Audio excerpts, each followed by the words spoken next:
Assalomu alaykum, hurmatli asalarchi akalar, ukalar, opa-singillar, ariga ishqiboz do'stlar. Mana bu arimizni yaqinda bir ko'rsatdim sizlarga. Hali ro'y arimiz bor edi. Ishlayapti, kirdi chiqdilar yaxshi. Shu arini mana oradan bir qancha vaqt o'tdi.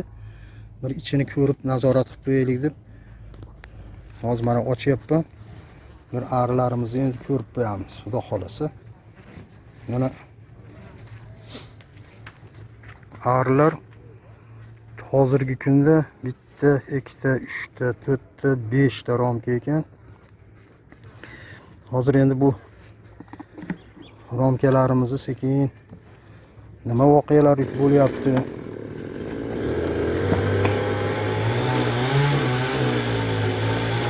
bir ko'rib qo'yamiz endi. Arilar chiroyli harakatlar bilan ishlashyapti. Bu mana arilarimiz birinchi romka.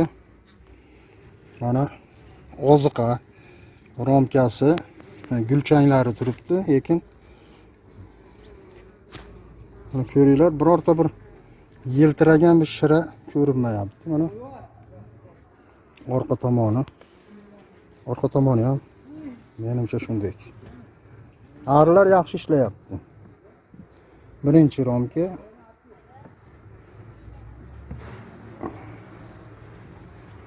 Mana endi bismillah, ikkinchi romka. Rasplot bor. Chiroyli. E'tibor yaxshi qaratinglar. Arilarning yuqori taraflarida, ko'proq yon taraflarida qiyom, ya'ni arini ovqatlari bo'lish kerak. Zahira ovqatlar deymiz. Men ovqatlarni ko'rmayapman. Xo'p. Romkani orqa tomoni. Mana e'tibor bering, 10 ari. Mana 10 ari yaxshi ishlab yuribdi. Rasplot bor, yangi urug'lar ham bor, lekin ovqat zahira ko'rmayapman. Xo'p, ikkinchi romka joyiga qo'yamiz.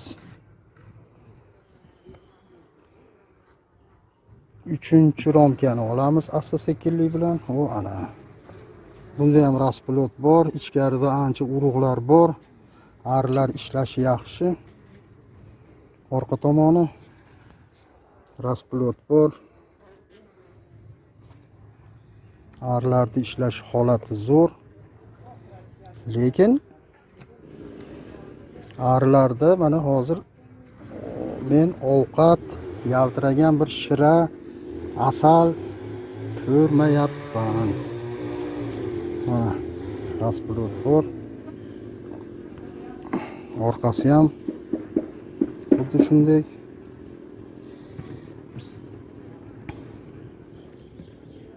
Mana oxirgi 5-romkani ham olib ko'ramiz.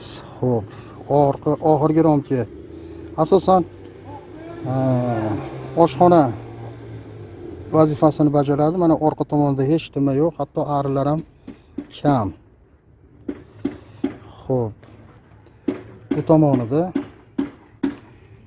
mana ozgina yiltiragan shira ko'rinyapti. Gulchangilari bor, lekin bu ovqat talabga javob bermaydi. Ya'ni arilar ishlashi zo'r, harakati yaxshi, rivojlanishi bor. Demak, bularga hozirgi kunda tabiatdan oziqa yetishmayapti. Hurmatli asalarichilar, asosiy bizning vazifamiz arini ko'paytirish.